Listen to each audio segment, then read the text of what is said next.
You would think the case of Shanquella Robinson would be an open and shut case with the video footage that was released of her attack. However, with that footage, we seem to be further and further from getting Shanquella Robinson justice. Information was released today that the federal prosecutors here in the U.S. will not be filing charges on any of the Cabo Six. After extensively reviewing the evidence, they have concluded that no federal charges can be pursued. Now, one of the reasons why the United States has wished not to pursue these charges is because of the autopsy. The autopsy that was revealed from Mexico does not match the autopsy revealed in the United States. Mexico revealed that Shanquella's cause of death was atlas luxation, a broken neck. The United States was not able to conclude her cause of death, and they also said that there was no broken neck, there was no atlas luxation. They said that there were no skull fractures present, no evidence of injury to the upper airway section, and no hemorrhage in the surrounding neck muscle or fracture hemorrhage of the mid to lower cervical and upper thoracic vertebral column. Removal and sectioning of the organs revealed no evidence of other trauma or disease process. No fractures of the rib or the remainder of the vertebral column. Slight lateral scoliotic curvature is present in the upper to mid thoracic spine. No evidence of hemorrhage or disruption of any of the musculature ligaments or spinal elements. No fractures are seen on the posterior or the spinal column. No evidence of any disruption of the spinal column, alignment, or subluxation. My thing is this. Shanquella Robinson's father was told by Elizabeth at the funeral home in Mexico that Shanquella died from atlas luxation. She said your baby had been beaten. So what happened? Why is it no longer showing the atlas luxation? Because it's going to be revealed. It's going to be the feds are going to release their results of their autopsy, which was done after the body was embalmed and then transported, and they're advising that there isn't a spinal cord injury, that the Mexican autopsy says there's a spinal cord injury, but according to them, there is no spinal cord injury. They're also advising that there's swelling on Shanquella's brain, but that her cause of death is undetermined.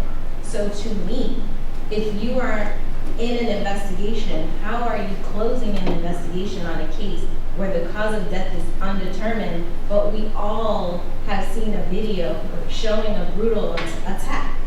That doesn't, it's not giving undetermined. It's giving there's a video and now you're telling us something else. Not to believe our own eyes, because justice delayed can be justice denied. We all know that and have seen it time and time again. And so that's why I say, on behalf of the family, again, we're very disappointed, very deeply disappointed. But we're not deterred because it's something that we've seen before, and we know that we have to carve our own path to justice.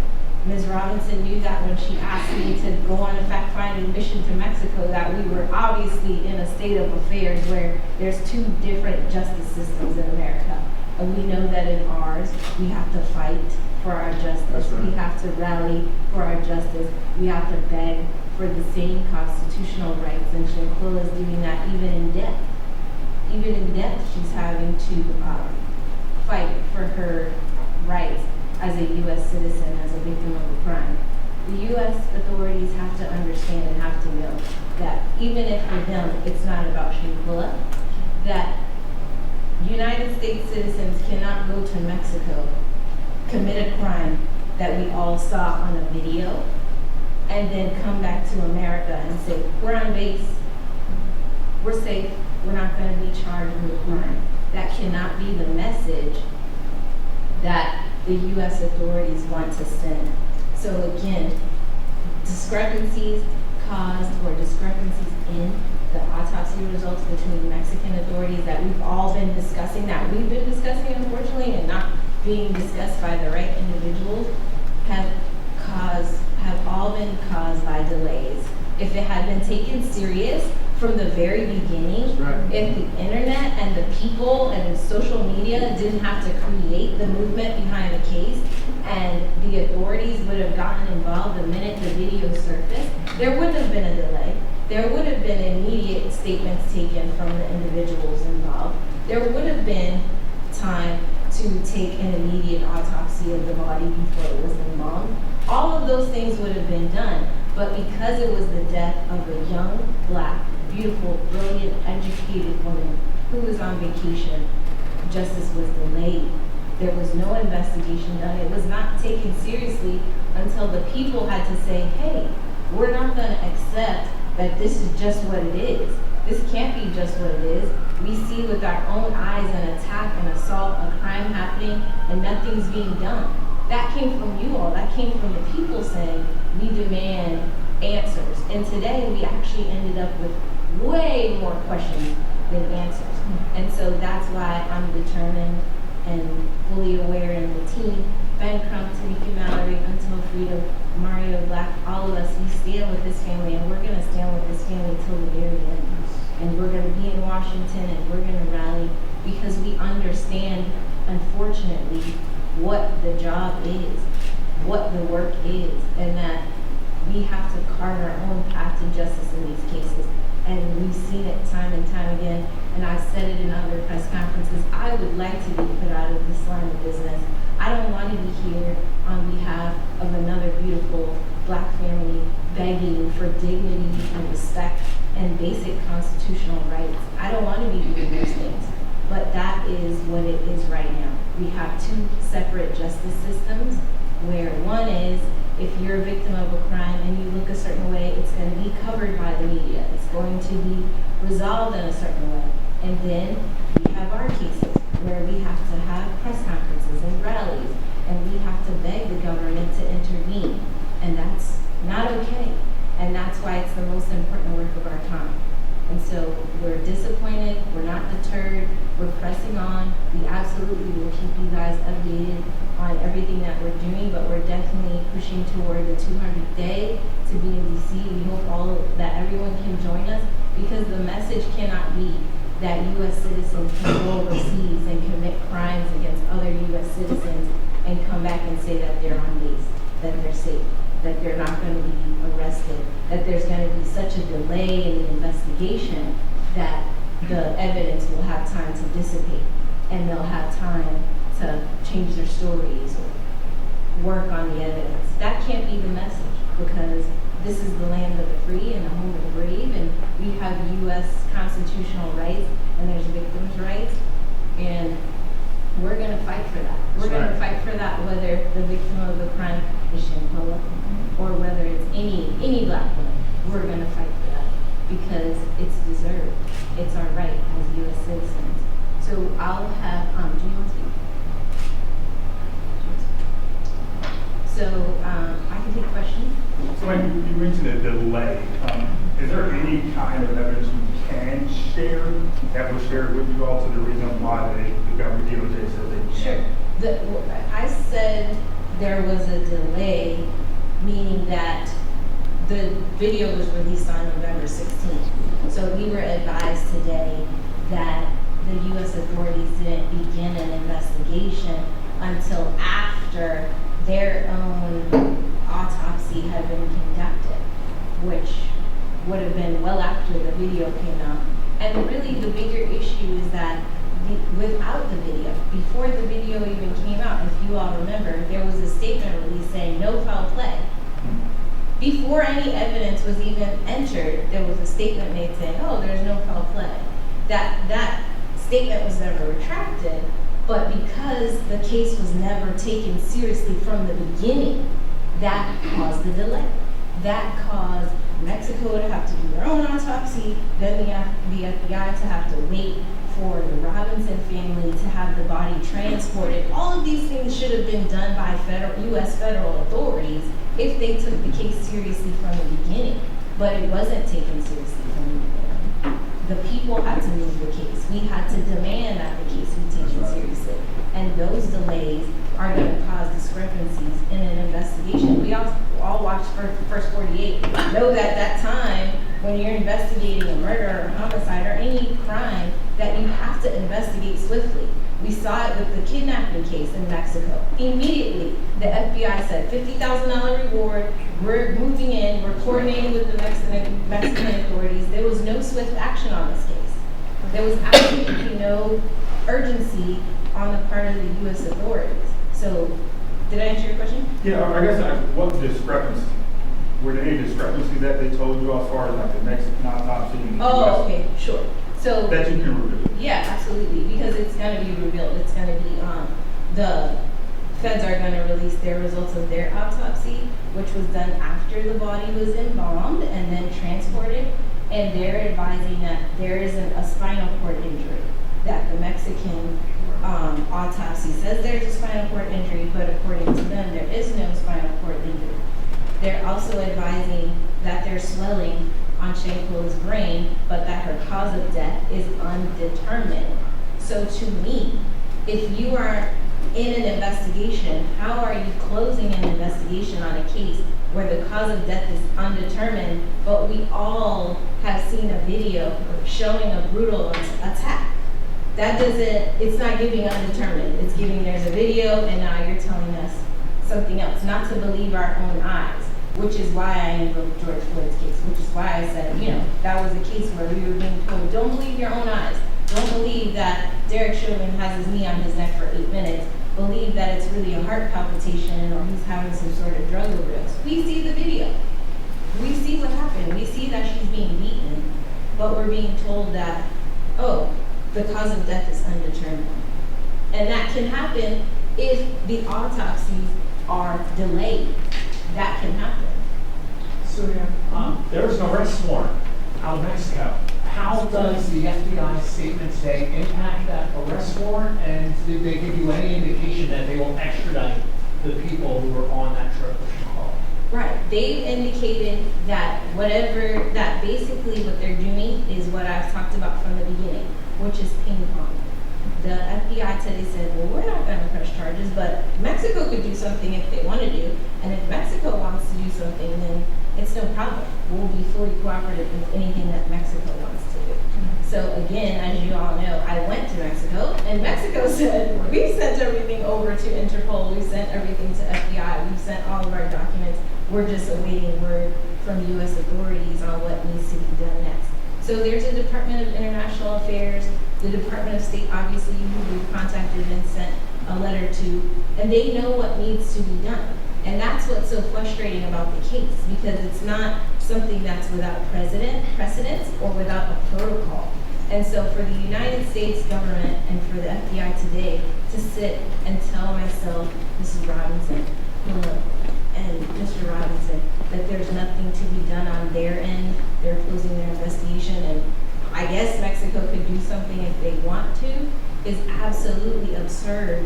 Not just for Shanquella's case, though. It's not absurd just for her case. It's absurd for any person who would be a victim of a crime overseas committed by a U.S. citizen. How can you just say, okay, well, as long as we make it back home, we're not going to get in trouble? That makes no sense. That's right. Has Mexico... Yes. Oh, one second, I'm sorry. Just out of my own curiosity, I mean, you talked about some of the action that might be taking place. The path forward right now, what do you see as the path forward right now? In an effort either to get justice or to make sure this doesn't happen to anybody else? Because you mentioned, you teased a little bit about staying in Washington, but I would also imagine too, there's also all this other stuff that has to happen in Mexico as well. That probably needs to be a lot more communication. Exactly. And that's exactly what we've been asking for from the beginning, which is a high level of diplomatic intervention. It's going to take more than the local FBI field office in Charlotte, with all due respect to all the work that they do. It's going to take more than that, because there has to be a high level of diplomatic intervention. Heads of state have to talk to heads of state and say, listen, this is what it is, this is what happened.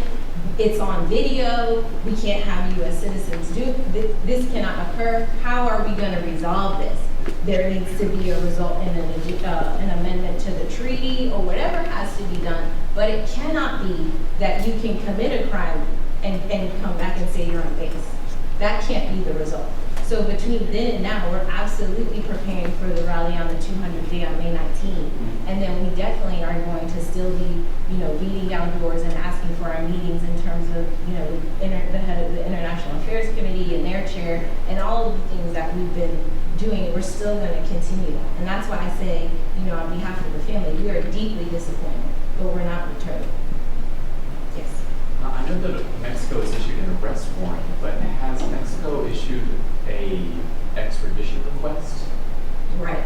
And I think the issue right now, and what I'm kind of alluding to, is that if an extradition request was needed, if that was the one piece that we were all here waiting for, why wouldn't there be a high level of diplomatic intervention to say, hey, there's criminals among us.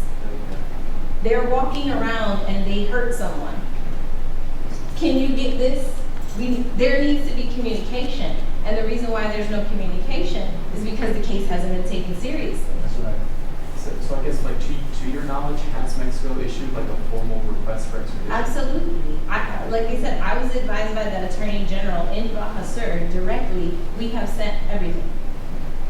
They have everything.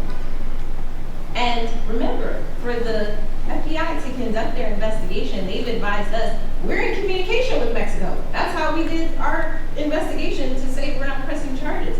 So if they're in communication with Mexico, why isn't part of the communication, hey guys, forgot to drop off the extradition paperwork? So just to be clear, so Mexico has sent a request for extradition. Has the State Department said that they've received it, or have they said how The they would State respond? Department has not advised. What I'm saying is, and what I've said since I went to Mexico, which is they have advised all the documents they need to submit have been submitted. So now we're being advised, well, we're not going to press charges in the United States. Maybe Mexico's going to do something. So the point is, if you're having ongoing communication because you're involved in an investigation and you really give a damn, then that's a very simple communication. Hey guys, we're not going to be able to press charges, but you guys go ahead and prepare your extradition paperwork so we can get it sorted out, since there's criminals over here just running around free and it's hurting an American family. That's a very simple communication. Prior to the update that went out this afternoon, what was the last communication that you had with the U.S. Attorney's Office? The U.S. Attorney's Office in Mexico? And the U.S. We were not communicating with the U.S. Attorney's Office in the United States. We were communicating with the FBI in the State Department. And what was the most recent update you got on the case prior to the one that was released? Oh, we were all getting the same update, which is we were investigating. Yeah, for the last 5 months. I know the last time we spoke, you mentioned that you were meeting with White House officials last week or the week of April 3rd. Did that meeting happen, and what happened with that case? And then from the FBI, I'm trying to just get more clarity. What are they saying they need, or what is the thing that they're saying they're missing? If they're saying, if Mexico wants to press charges, we can move on, whatever, but an extradition request has been filed, an arrest warrant has been filed, what are they saying is the missing piece so they can, move forward with extraditing someone if that is? Good question. Okay, so The first question was the White House officials. we are still going to White House, and we are still moving towards that, because our belief has always been from the beginning that it's always going to be bigger than the local feds in Charlotte. That it's going to take a high level of diplomatic intervention because heads of state have to talk to heads of state.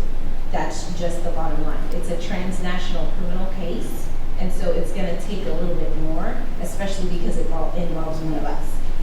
Again, I hate to keep repeating that in the Mexican kidnapping case, that was the most swift action ever.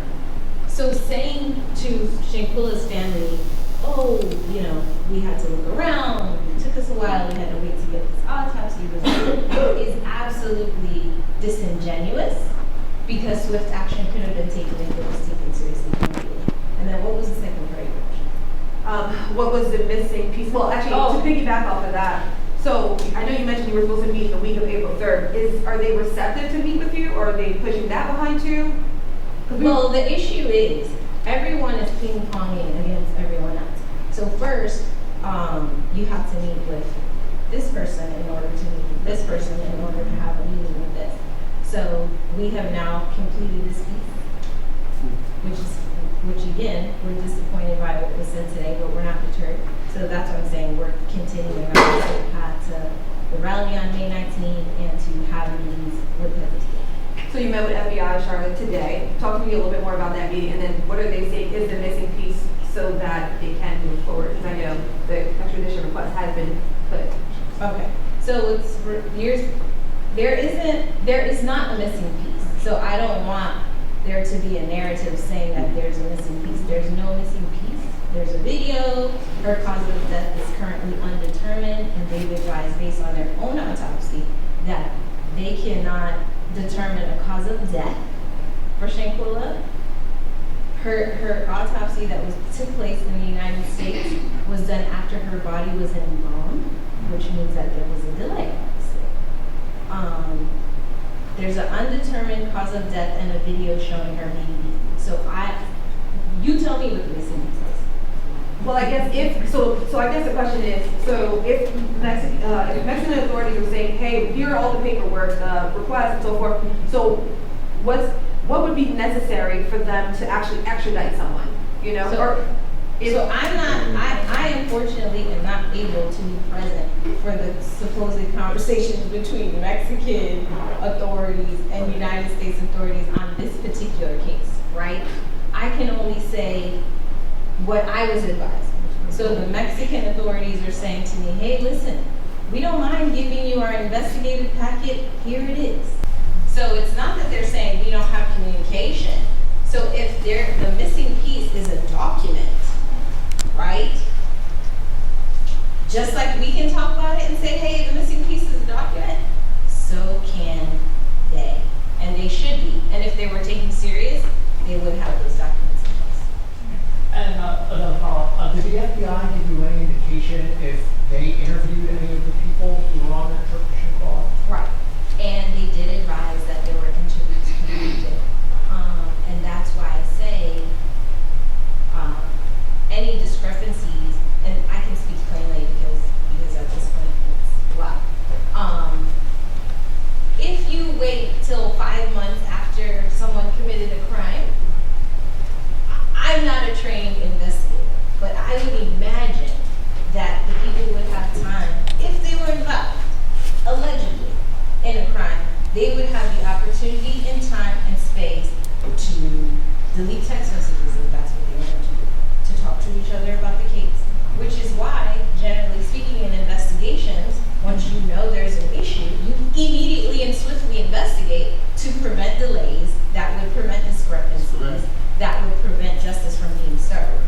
And so that's why it's so disheartening that the U.S. authorities allowed there to be such a delay. This should be a packed room. This is a national issue. Anyone could go on vacation. Anyone could go on vacation with a group of people with malintent and be hurt, and then the people can come back and say, oh, we're on base. We're okay. FBI isn't going to get us. We're fine. That should not be the case. Can you be more specific about when you're saying that you're going to go to Washington, like what your next steps are? Sure. On May 19th, we're going to go to Washington, and we're going to march to the state. Yes. I just wanted to clarify, so you said that the FBI told you that they had conducted interviews with people who were on the trip with Shanquella? Right. Did they say how many people? How many people that That know? they interviewed? Just with people? Right. They said that they interviewed people that were the travel mates, and that they interviewed people who were in the house, and that they were in communication with Mexican authorities. Yeah. Which is why I say, well, if you're in communication with them and there's an error in the process, like they're having a problem, like they say, okay, well, we can't bring an investigation because X, Y, Z, right? Whatever they put into their inputs can't give the output that we're requesting, then they should be able to have that conversation. And were there any other pieces of the investigation beyond the autopsy and the interviews with people who were, I guess, on the trip that the FBI disclosed to you? Not that you were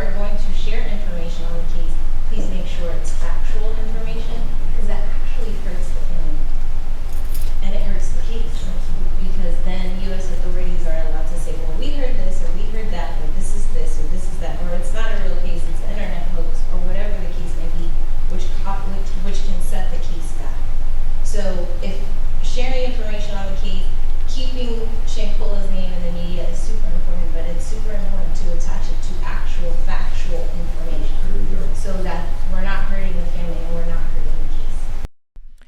I really need to hear from you at this point. What do you think about this new information received from the Shanquella Robinson's case? Leave a comment, and you know how we do. We'll talk about it down below. Talk to you guys later. Bye. As always, thanks for watching. Don't forget to hit that subscribe button, hit that like button, and hit that bell so you don't miss any of my new episodes.